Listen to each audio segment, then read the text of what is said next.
பிரச்சனை. வர்றதுக்கு முன்னால தெரிஞ்சா நம்ம ஜாகிரதையா இருக்கலாமே. வர்றதுக்கு முன்னால தெரியலையே. அந்த இவா இருக்கிற இடத்துக்கு பக்கத்துல தான் ராவணன் தங்கை இருக்கா, சூர்பனகை. ஆழ்வார் பாசுரத்தில் சொன்னார், ராவணன் நல் தங்கை. என்ன கேளுப்போம், ராவணனோட பிறந்த நல்ல தங்கை விபீஷணன் தங்கையினர் அருணகிரிநாதர். விபீஷணர் சோதரியினர் திருப்புகழ். நீங்கள் நல்லா கவனிக்கணும். ராவணன் பக்கா பிராமணன். தமிழ்நாட்டில் விவரம் தெரியாமல் பிராமணன் ஒழிகன்னு சொல்லிட்டு ராவணனை கொண்டாடுறான். இதை உடைச்சது கண்ணதாசன் தான். அவளோடய இருந்தவன். வேண்டாம் மக்கா இருக்கீங்க, ராமன் தான் சத்திரியன், அவன்தான் சூத்திரன், அவனை தான் நம்ம கொண்டாடணும். நீங்கள் அவனை விட்டுட்டு ராவணனை கொண்டாடுறேள், ராவணன் பிராமணன் அப்படின்னு. இது ரொம்ப பேருக்கு தெரியல. பிராமணன் யாரு? பிரம்மா வழியில் வந்தவன். அது தெரிஞ்சுக்கோ. இவா தப்பா விளக்கம் தரா. பிராமணசிய முகமாசி பாகு ராஜன். முகத்திலேருந்து இல்லை. பிராமணன் வேதம் சொல்லி சொல்லி அவன் வேதம் சொல்வதனால் நாவினால் அவன் முகத்திலே பகவான் வந்து இருப்பான். இவனும் பகவானோட முகத்தை பார்ப்பவன். புஜபலம் கொடுக்கிறான் சத்திரியனுக்கு. வியாபாரிக்கு இடுப்பில் பலம் தரான். விவசாயி அவன் தான் கொடுத்து வச்சிருக்கான். அவன் உழறான் பாதத்தினால். அந்த பாதத்துக்கு பலம் தருகிறான் ஆறு? பகவான். இவா தப்பா புரிஞ்சுக்கிறா. பாதத்தில் பிறந்தானே வச்சுக்கீங்க, கொடுத்து வச்சிருக்கே நீ. பகவான் திருவடி தானே ஒஸ்திங்கிறோம். திருவடியில் சூத்திரம் பிறந்திருக்கான்னு சொன்னால் ஒஸ்தின்னா, என்கிட்ட ஒருத்தர் ஒரு கேட்டார் ஒருத்தர், நீங்கள் சூத்திரன் திருவடியில் பிறந்தான்னு. ஆமாட்டா, நீ கொடுத்து வச்சிருக்க. நாங்கள் பாப்பானா பிறந்து கொடுத்து வைக்கலன்னு. நீ தான் கொடுத்து வச்சிருக்க, திருவடியில் பிறந்திருக்க. என்ன கேளுங்க. இப்போ ராமனுக்கும் ராவணனுக்கும் ஒரு உறவு உண்டு சார். ராமன் சத்திரியன், ராவணன் பிராமணன், எப்படி உறவு வந்ததுன்னு கேட்குறாரு. இதெல்லாம் நீங்கள் சர்ச்சை பண்ணக்கூடாது. எப்போவுமே இந்த கலப்பு இருக்கத்தான் இருக்கும். இப்போ இருக்கிறது பேப்பரில் அமக்கலப்படுறதுனால தெரியறது. இந்த பாரு, நல்லா பாரு, 4 விரல் காமிச்சேன், தெரியறதா? ஒரு விரலை மடக்கின்னு இருக்கு, இந்த விரலை. அது அப்புறமா நீட்டுவேன். இப்போ மடக்கின்னு இருக்கு. பிரம்மாவோட பையன் புலஸ்தியன், புலஸ்தியன் பையன் விஜ்ரவசு, விஜ்ரவசுவோட பையன் தான் ராவணன், கும்பகர்ணன், விபீஷணன், சூர்பனகை. புரிஞ்சுதா உங்களுக்கு? புரிஞ்சுருத்தா? அவர்தான் இன்னொரு தடவை சொல்கிறேன். பிரம்மா, புலஸ்தியன், விஜ்ரவசு, அவருக்கு பிள்ளைகள் தான் ராவணன், கும்பகர்ணன், விபீஷணன், பொண்ணு தான் சூர்பனகை. இந்த விஜ்ரவசுவை கல்யாணம் பண்ணிட்டு தான் வேறு ஜாதி பொம்பளை. அவள் பேர் கேக்கசி. புரிஞ்சுதா உங்களுக்கு? முதல்ல அப்போவே அவர் தான் ஸ்டார்டிங் பண்ணது கலப்பு திருமணம். இப்போ நல்லா கேளு. இந்த விஜ்ரவசு ரிஷியோல்யோ, அவர் தெற்கே இருந்தவர். அவள்லாம் அந்த ராமநாதபுரம் பக்கத்தில் உத்தரகோச மங்கைன்னு இருக்கு, அந்த சிவனை வழிபாடு பண்ணினவர். அதனால அவர் தன்னோட பொண்ணுக்கு மீனாட்சின்னு பேர் வச்சது. சூர்பனகையோட ஒரிஜினல் நேம் தெரிஞ்சுக்கோங்க, மீனாட்சி. புரிஞ்சதா உங்களுக்கு? ரொம்ப நல்லவள், நல்ல அழகு. அவ அந்த காலத்திலேயே லவ் மேரேஜ். முதல்ல நீங்கள் கதை கேட்குற எல்லாருக்கும் முதல்ல கிளாரிஃபை பண்ணிக்கோங்க. சூர்பனகைக்கு கல்யாணம் ஆகிடுத்து தெரியுமா?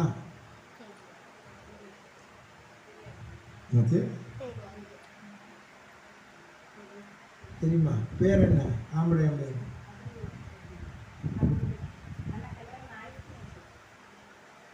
காலகேய ராஜாவை லவ் பண்ணி கல்யாணம் பண்ணிட்டான். காலக்கேயெல்லாம் தபஸ்விகள், நல்லா கேளுங்க. அவள் சண்டை போடுற போது என்ன பண்ணுவா, தலையிலேருந்து கால் வரைக்கும் கவச்சம் போட்டுப்பா.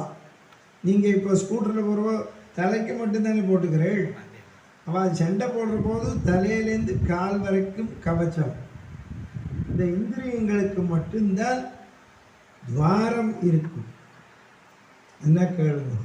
அவன் ஆயகல 64 கெட்டிக்காரன், அதனால லவ் பண்ணான். அவன் பேர் வித்யுத் ஜுஹ்வா.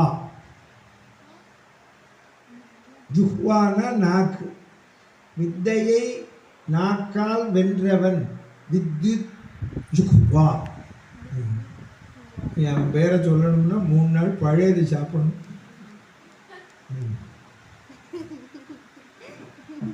வித்யுத் ஜுஹ்வா. இந்த ராவணனுக்கு எப்போவுமே ஒரு கெட்ட வழக்கம் என்னன்னா, தன்னை விட படித்தவன் இருக்கக்கூடாது. அவன் திக்விஜயம் வந்தான், இவா சண்டைக்கு வந்தா, போர்க்களத்தில் இந்த கவச்சம் போட்டுன்றதுனால அடையாளம் தெரியாமல் கொன்னுட்டான். இந்த தங்க புருஷன் அவ சபதம் வச்சான், என் புருஷனை கொன்று என் வாழ்க்கையை போக்கின உன் வாழ்க்கையை போக்கிறேன்.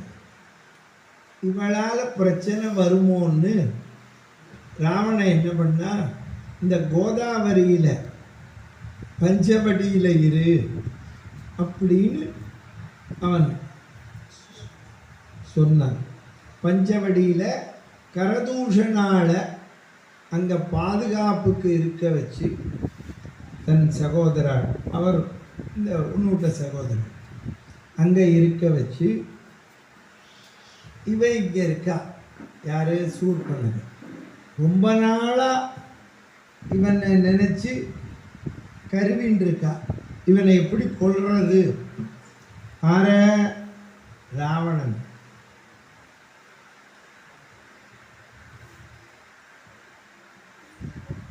இவள் இங்கே இருக்கா. என்ன இப்போ நான் உங்களுக்கு சொல்கிற விஷயம் கம்பனில் மறைமுகமாக பின்னால் விபீஷணன் சொல்கிறான். வைஷ்ணவ சம்பிரதாயத்தில் பிரபன்னாமிருதம்னு ஒரு புஸ்தகம் இருக்குது. நஞ்சியர் பட்டருக்கு நிறைய கதைகள் சொல்கிறார். அதில் இந்த சூர்பனகை கதை சொல்கிறார். என்ன கேளுங்க. இந்த சூர்பனகை இப்போது வந்து நிற்கிறார். ராமர் உட்காண்டிருக்கார் கோதண்ட பாணியா பர்ணசால வாசல். சீதை உள்ள இருக்கா. லட்சுமணன் பூ பறிக்க போயிருக்கான். என்ன கேளுங்க. இப்போ ராமன் இருக்கானே மகா திருடன், தான் பரமாத்மா, ராவண சம்ஹாரத்துக்காக வந்திருக்கேன்னு சூர்பனகைக்கு சதுர்புஜத்தோட சக்கரஞ்சங்கோட வில்லோட கதையோட பரமாத்மா ஸ்ரீமன் நாராயணனா காட்சி அளிக்கிறார். யாருக்கு? சூர்பனகை. பாருங்க, அவ எவ்வளோ கொடுத்து வச்சிருக்கா. ரிஷிகள்லாம் தபஸ் பண்ணிட்டு இருக்கா, அவளுக்கெல்லாம் காட்சி தரல ராமன். இப்படி காட்சி கொடுத்த உடனே சூர்பனகை மேலே விழ ஆரம்பிச்சுட்டான். அவன் பகவான் ஒல்லியோ, அவனை அடையணும்னு. யார? பகவான. அப்ப ராமர் சொல்றார், இந்த அவதாரத்தில் இல்லை, அடுத்தது நான் கிருஷ்ணனா அவதரிக்க போறேன். அப்போ நான் எல்லாரையும் கூட்டின்னு போகிறேன், உன்னையும் கூட்டின்னு போகிறேன். இப்போ எனக்கு ராவண சம்ஹாரத்துக்கு துணை பண்ணது அப்படின்னு சூக்ஷ்மமாக சொல்லிட்டு பழையபடி ராமனா உட்காந்துட்டார். யாரு? ராமன். என்ன கேட்டால இப்போ இந்த சூர்பனகை ராவணனை கொல்றதுக்கு உதவியாக இருந்ததுனால தான் அடுத்த அவதாரம் 33 கோடி தேவாளும் வானரமாக வந்தவா கோபிகா ஸ்திரீகளாக வந்தா, ரிஷிகளும் கோபிகா ஸ்திரீகளாக வந்தா, மகாலட்சுமி சீதையாக வந்தா, கிருஷ்ணனா வந்தபோது ருக்மணியா வந்தா. இந்த ராவண சம்ஹாரத்துக்கு துணை புரிஞ்ச சூர்பனகை தான் அடுத்த அவதாரத்தில் ராதையா வரா. தெரிஞ்சுக்கோங்க. இதை வைஷ்ணவ சம்பிரதாயத்தில் பிரபன்னாமுதம்ங்கிற நூல் அதில் நஞ்சியர் பட்டருக்கு சொல்கிறார். இப்போ பாருங்கோ, இதை நான் பரமாத்மான்னு காமிச்சுட்டு மறைஞ்சிட்டு பழையபடி உட்காண்டான் ராமனா. இப்போ வந்திருக்கிற சூர்பனைக்கு இருக்கு பிடிச்சிருச்சு, இவனை அடையணும்னு. புரிகிறதா உங்களுக்கு? என்ன கேளுங்கோ. ராவணனை கொல்றதுக்கு எப்படி ஏற்பாடு பண்ணுறார் ராமன். அவள் இப்போ சூர்பனகை வரா ராமனை அடையிறதுக்கு. முதல்ல ஸ்லோ மோஷனில் வந்தது சூர்பனகை தான், தெரியுமா? இப்போ நீங்கள் சினிமாவில் பார்க்குற ஸ்லோ மோஷன் இப்படி வராள கதாநாயகி, அப்படி சொல்லி அப்படி வராளோ இல்லையோ, அப்படி வரா மாதிரி முதல்ல வந்தது சூர்பனகை. இப்போ எப்படி வரா கதாநாயகன்? இணை என்னும் மேனியிலே தந்தியினை மீட்கும் கைவிரலில் ஒரு வேகம், கண்ணசைவில் ஒரு பாவம், ராத்திரி புத்திருக்கும் தாமரைதான் பெண்ணும். அப்படி பாடுறாங்க. அப்படி ஜில்லுன்னு வருது. அது மாதிரி சூர்பனகை வரா. ஆமாம், முதல்ல ஃப்ளையிங் கிஸ் கொடுத்த சூர்பனகை தான். அப்படி ஜில்லுன்னு வந்து ராமத்தை ஹாய் அப்படின்னு. இதை எங்கள் கம்பன் வர்ணிக்கிறான். தெரியறதோ? சிங்கார ரசமும் வேணும் காப்பியத்தில். சூர்பனகை அப்படி நடந்து வரா. இதை எங்கள் கம்பன் 3 பாட்டு எழுதுறார். நான் உங்களுக்கு ஒரே ஒரு பாட்டு படிக்கிறேன். பஞ்சி ஒளிர் கெஞ்சி குளிர் பல்லவமணுங்க செஞ்சவிய கஞ்சம் நிகர் சீரடியலாகி சொல்லிட மங்க என அன்னமென மீண்டும் மஞ்சி என நஞ்சம் என பஞ்ச மகள் கண். அப்படி வர டப்பு டப்பு டப்பு டப்பு. இந்த ராமன் இருக்கானே மகா திருடன், இப்போ காட்சி அளிச்சான் பாருங்க. இதை விட மோசம் என்ன பண்ணா பாருங்க. சூர்பனகை வந்து நின்ன எப்படி வர்றா, அழகான பெண்ணா மாறி வந்து நிற்கிற. இந்த ராமர் ஏது பதி, ஏது பெயர், யார் உறவு, உங்க ஆத்துக்கார பேர் என்ன, உன் பேர் என்ன, எந்த ஊரு அப்படின்னு யாரு கேட்டானா? ராமன் கேட்டாங்கல்ல. வேதம் முதல் வேதம் யார பரமாத்மான்னு சொல்லித்தோ அவன் ஒன்றும் தெரியாத மாதிரி கேட்குறான். வேத வேத்யே பரே பும்சி ஜாதே தசரதாத்மஜே சொல்கிறோமோ இல்லையோ? வேதமே ராமனா வந்துருத்து. வேதமே ராமாயணமாக வந்தது. வேத நாயகன் ராமனா வந்தா அவன் இப்போ ஒன்றும் தெரியாத மாதிரி கேட்குறான். ஆரே சூர்பனகை, நீ யாரு, உன் பேர் என்ன, உங்கள் ஆத்துக்காரர் பேர் என்ன? இந்த பொம்மநாட்டிகள்கிட்ட எப்போவுமே நீங்கள் போய் நீங்கள் யார், உங்கள் பேர் என்ன, உங்கள் ஊர், உங்கள் ஆத்துக்காரர் பேர் என்னன்னு கேளுங்கோ. நீங்கள் எந்த ஊருன்னு கேளுங்கோ. எடுத்தவுடனே எங்களுக்கு மாத்தூர் தான் அப்படின்னு சொல்ல மாட்டேன். திரும்ப உங்களுக்கு எங்கள் ஊர் நூறுனியாக்கும் தலையெழுத்து இங்கே வந்திருக்கீங்க. அப்புறமா தான் சொல்லுவேன் இதுதான் எங்கள் ஆத்துக்காரர்னு. தெரியுமா? நம்ம ஒன்றே கேட்போம். அது வந்தவொடனே அந்த நூறுனியில் இருக்கிற அப்பா பேரை சொல்லுவான். நமக்கு தெரியுமோ? இங்கே இருக்கிற ஆம்பளையான் பேரை சொன்னால் தானே தெரியும். அப்புறமா ஓ அவாத்து மாமியாம்போ இத்தனை ஓ போடணும். அவன் அது மாதிரி சூர்பனகை சொல்கிறா, நீ யாருன்னு ஒன்று. இப்போ இத்தனை நேரம் விளக்கம் கொடுத்தேனே உங்களுக்கு. இப்போ என்ன இருக்குது விளக்கம்? பிரம்மா பையன் பையன் ராவணன். அதை தான் அவன் சொல்கிறா. பூவிலோன் புதல்வன் மைந்தன் புதல்வி. புரிஞ்சதா அர்த்தம்? பூவிலோன் பிரம்மா புலஸ்தியன் விஜ்ரவசு ராவணன். இப்போ இப்படி வாங்கோ. ராவணன் விஜ்ரவசு புலஸ்தியன் பிரம்மா. நான் விரலை மடக்கின்னு இருக்கேன், இந்த விரலை நீட்டுறேன். இந்த விரல் இப்போ யார் தெரியுமோ? நாராயணன். நாராயணன் பையன்தான் பிரம்மா. தெரியல? தெரியல. ஓ எனக்கு தெரியலையே மனசில் ஆளு நாராயணன் படுத்துன்னு இருக்கானே நாபியில் தாமரைப்பூவில் பிரம்மா வந்தார். அப்போ யார்? நாராயணன் பையன் தானே பிரம்மா. புரிஞ்சதா இப்போ?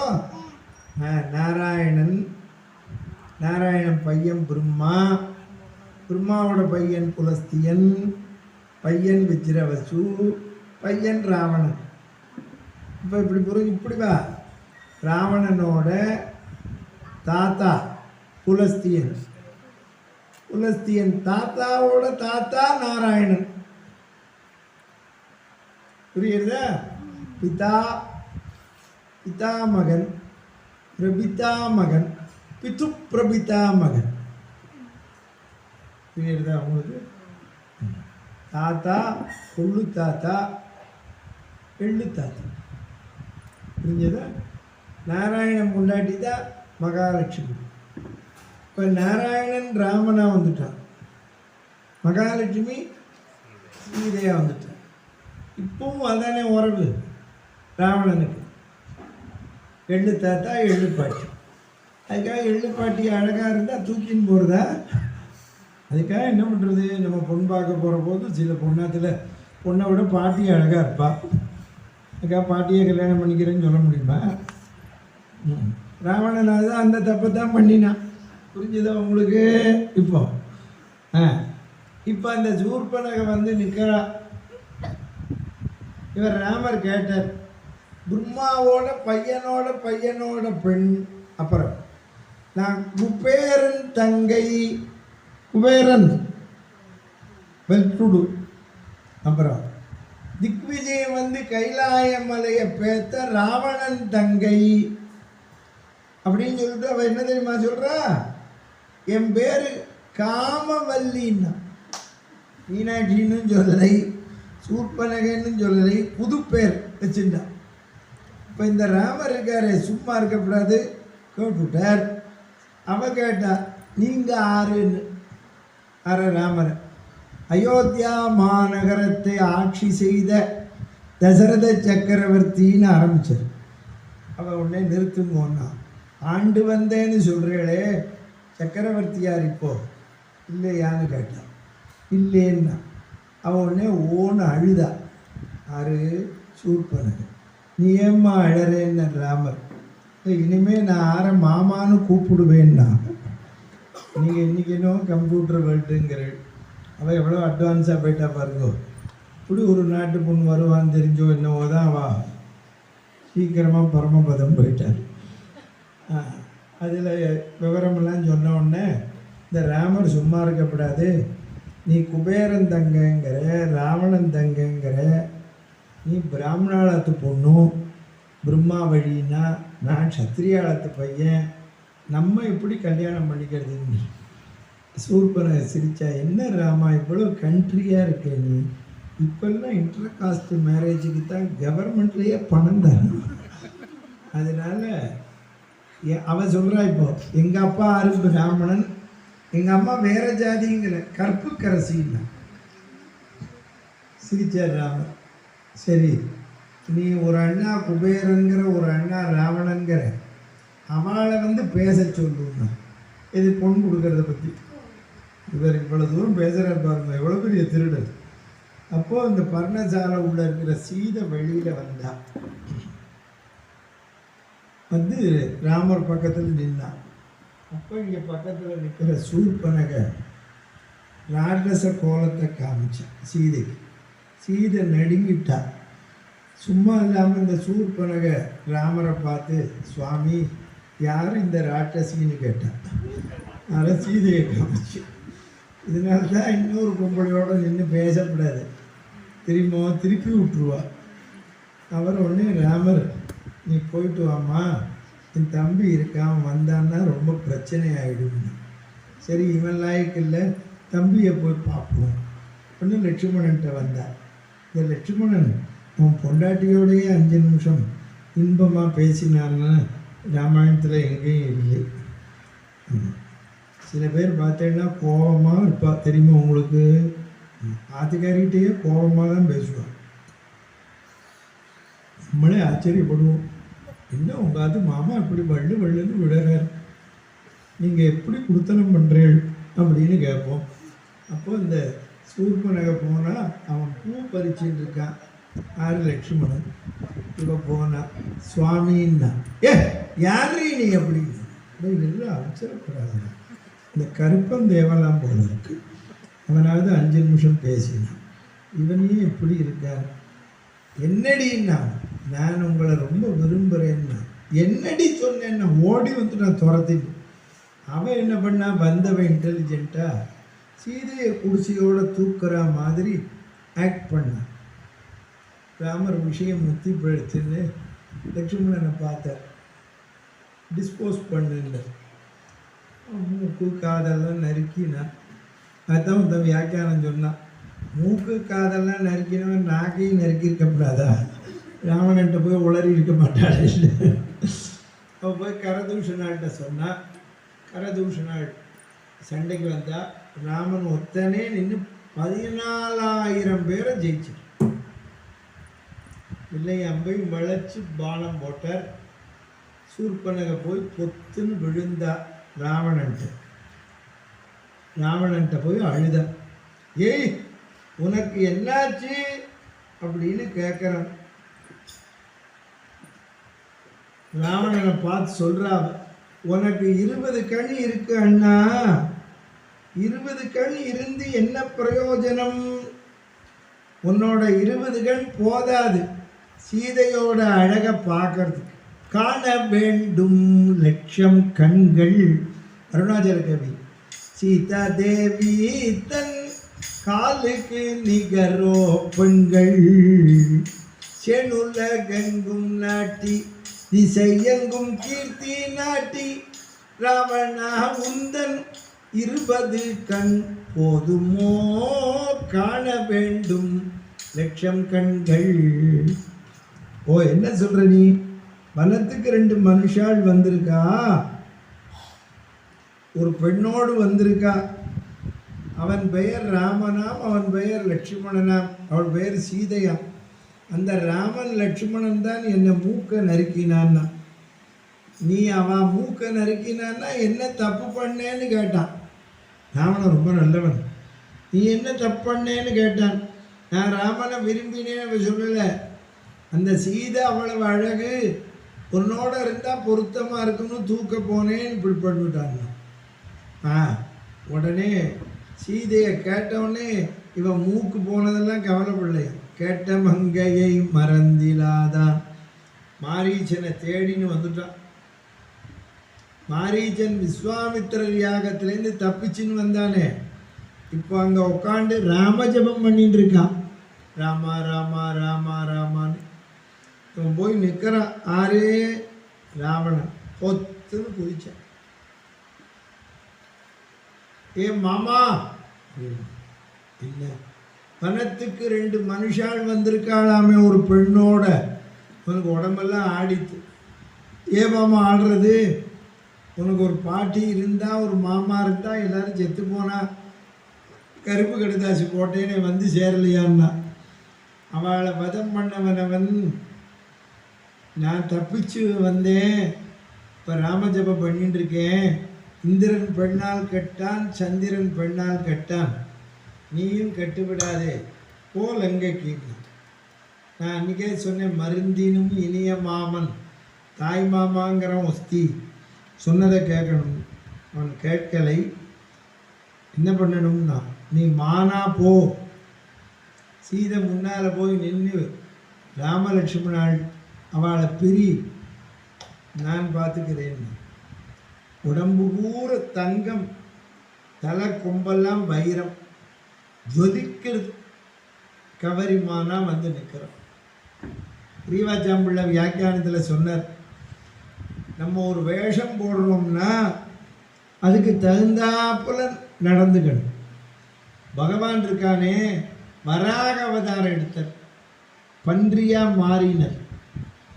பன்றியாக மாறி தன் உடம்புல இருக்கிற வாசனாதி திரவியங்களெல்லாம் பார்க்கடலே போட்டுட்டு பன்றியாக மாறி மற்ற பன்றிகளோட சாக்கடையில் நெளிஞ்சாராம்.